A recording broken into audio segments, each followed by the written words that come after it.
Outside Moscow, investigators were digging up the ground. Not in search of weapons, not in search of a secret archive. They were looking for money.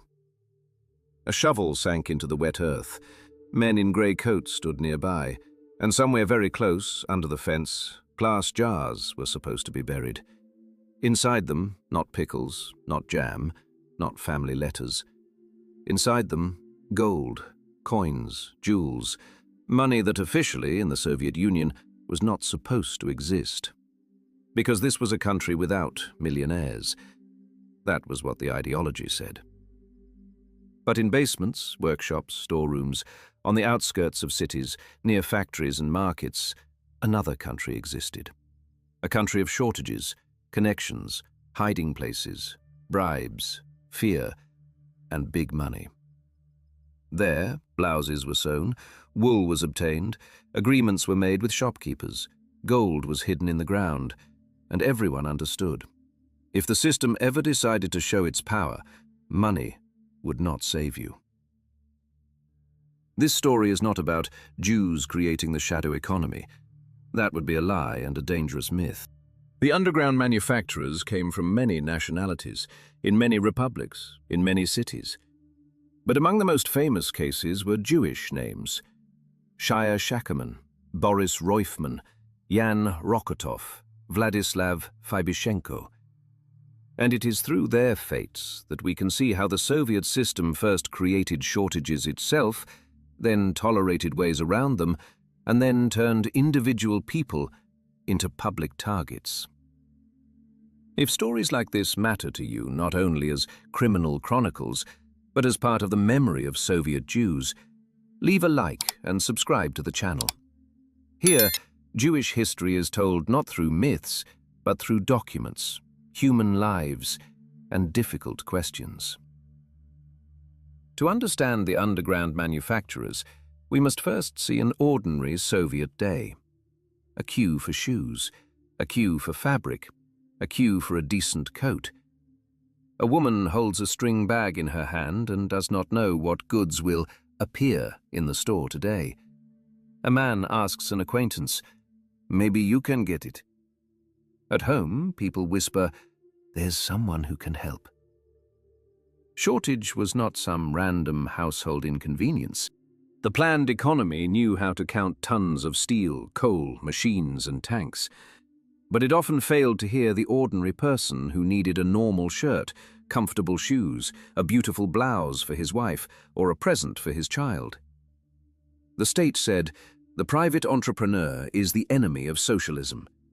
But the very same person who condemned speculation during the day could, in the evening, search through connections for what was missing from the shelves.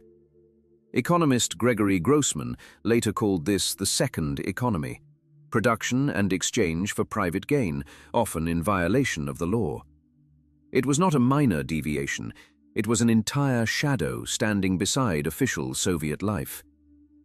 Tsukovik was not simply a reseller, he was an underground entrepreneur who organized production, sometimes inside a legal enterprise, sometimes through a workshop, sometimes through a network of people where one person obtained raw materials, another made arrangements with accounting, and a third sold the finished goods at a market or through a store. And here the central contradiction appears. The state banned private production, but created the conditions in which people needed it. The system hated the underground manufacturer as a capitalist, but the Soviet buyer often bought from him exactly what the system itself could not provide. It was in this grey zone that Shaya Shakerman and Boris Roifman rose. Shakerman was born in 1919. Soviet materials described him as a man with an unfinished medical education who already had a conviction for theft of state property. Roifman was born in 1925. According to investigative materials, he had already begun engaging in unregistered production in the late 1940s. Here it is important to say directly, they should not be turned into heroes. The Roifman and Shakerman case was not only about entrepreneurship against the system.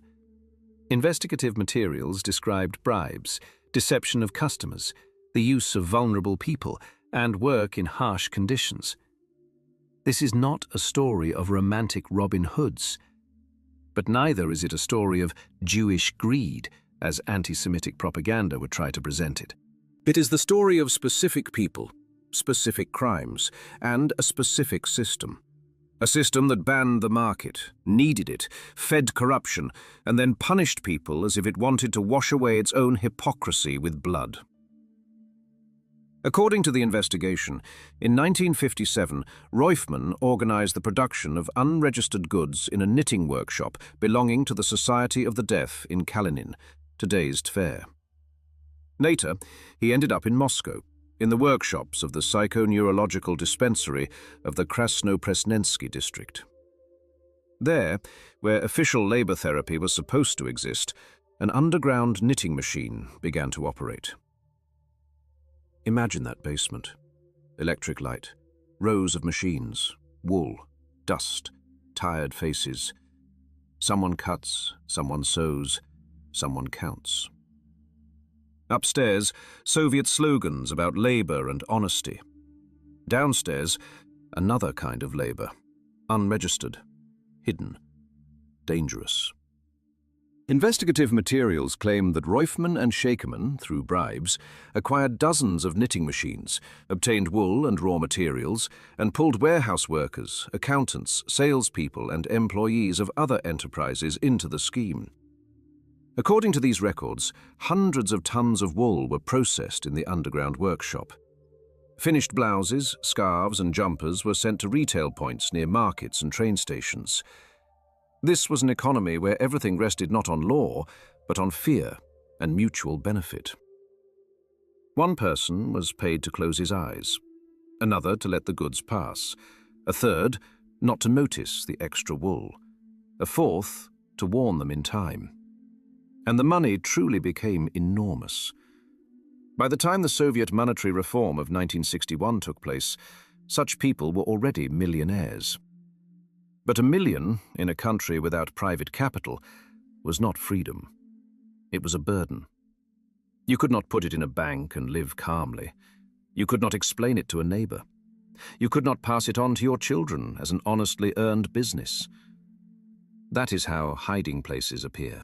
Glass jars under the ground, metal pipes filled with gold, a dacha where every garden bed may be hiding evidence, an apartment where bundles of money smell not of wealth, but of a future search. There is much dirt in this story, but there is another layer as well, a Jewish one. After the war, Soviet Jews lived under double pressure. On the one hand, officially, everyone was equal. On the other, a surname, origin, the fifth line in documents, informal restrictions, suspicion of cosmopolitanism and Zionism could close doors. Many Jewish families relied on education, profession, caution, connections, and the ability to negotiate, because the life of a minority often required greater precision and flexibility. But later, this was easily turned into an accusation. The anti-Semitic gaze did not see historical pressure. It saw only a convenient myth. Jews are cunning. Jews arranged everything. Jews are to blame. Historical truth is more complex and more honest. Yes, there were Jews among shadow entrepreneurs, but Jews were also among workers, doctors, scientists, soldiers, poor families, refuseniks, prisoners, and those whom the Soviet system itself humiliated and suspected. You cannot take several criminals and attach their biographies to an entire people. We have reached the middle of this story. If you are watching closely, write in the comments what you think. Were the underground manufacturers created by personal greed, or by the system of shortages itself? And leave a like if you want more honest stories without myths and without Soviet gloss. While Roifman and Shakerman were building underground production, another case was shaking Moscow. The case of the currency dealers. Yan Rokotov, Vladislav Fibyshenko, and Dmitry Yakovlev were not underground manufacturers in the strict sense. They dealt in foreign currency, gold coins and foreign goods, but their trial became an important signal for the entire shadow economy. The state showed that for money earned outside the permitted system, a person could not merely be imprisoned, he could be shot. At first, Rokotov and Fabyshenko were sentenced to prison. Then their punishment was made harsher. Then the law was changed so that currency operations could be punished by death. And the most frightening thing was that this new severity was applied to a case that had begun earlier.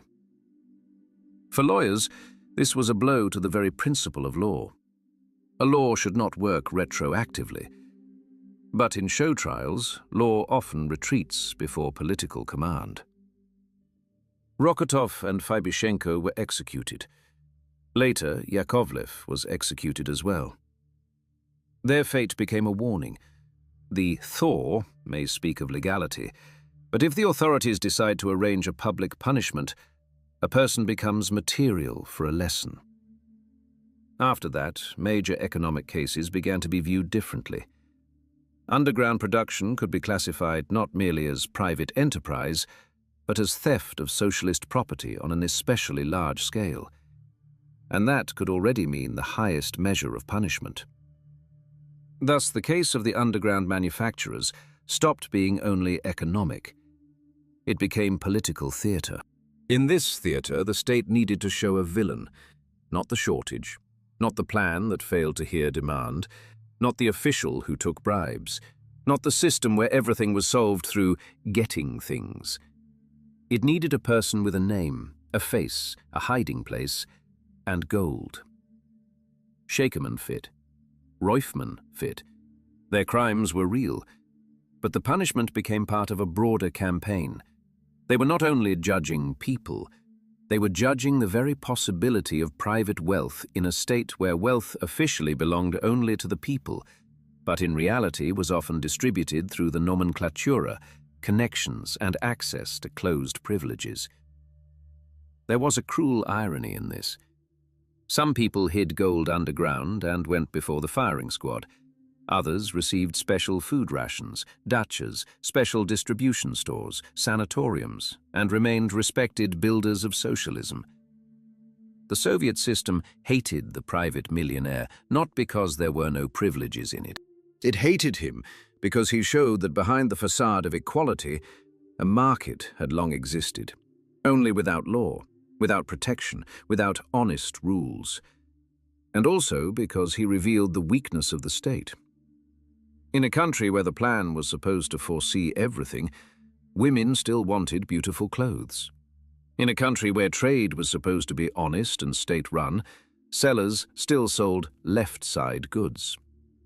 In a country where entrepreneurship was called a relic of the past, people still undertook enterprise, some honestly, some criminally, some on the border where life itself mixed morality and survival. For Jewish families, this story carried a special bitterness. When a Jew became a great physicist, director, doctor, or engineer, his origin was often not emphasized. When a Jew ended up in a loud criminal case, his surname could become convenient food for whispers. Achievement was accepted as Soviet. Shame was easily made Jewish. That is how prejudice works. It does not ask about facts. It chooses what is useful for hatred. That is why the history of Jewish underground manufacturers requires cold precision. Shakerman and Roifman should not be justified only because they were Jews. But the Jewish people should not be accused because of their case either. Honest memory exists between these two extremes. Honest memory says, yes, there were underground millionaires. Yes, there was money in hiding places. Yes, there were bribes, abuses, exploitation, deception. Yes, there were death sentences. But there was also a system of shortage, a system of hypocrisy, a system of public reprisals, a system where the law could become a club, and origin could become an additional shadow behind a person's back. At the end of this story, what remains is not admiration for wealth, and not gloating over someone's downfall. What remains is a question. What happens to a society when it forbids a person to produce honestly, sell honestly, and become wealthy honestly, but every day forces him to search for a way around the rules? Another question remains. What happens to a minority when the mistakes of individual people are turned into a reason to suspect everyone? And one image remains: the hiding place. A glass jar under the ground. Gold, hidden not for beauty, but out of fear. Money that does not bring freedom. Wealth that cannot be named. A life in which every knock at the door may become the beginning of the end. What is important to remember from this story? First, the underground manufacturers were not a Jewish phenomenon, but a product of the Soviet shadow economy and chronic shortages. Second, Jewish names really did appear among the famous cases, but they must not be turned into a collective accusation. Third, the Rokotov and Fabyshenko case became a symbol of how Soviet power could increase punishment for the sake of a demonstrative effect. Fourth, in the early 1960s, major economic crimes began to be punished with extreme cruelty, up to execution. And fifth, Soviet memory often knew how to hide Jewish contribution, but willingly remembered a Jewish surname wherever it was useful for suspicion. History should not belong to propaganda. Not Soviet propaganda, not anti-Semitic propaganda, not nostalgic propaganda, not the kind that turns criminals into romantic heroes. History must restore complexity, because only complexity protects the truth. If you watched until the end, write the code word in the comments: hiding place. Let this word be not about gold under the ground, but about memory that must no longer be hidden.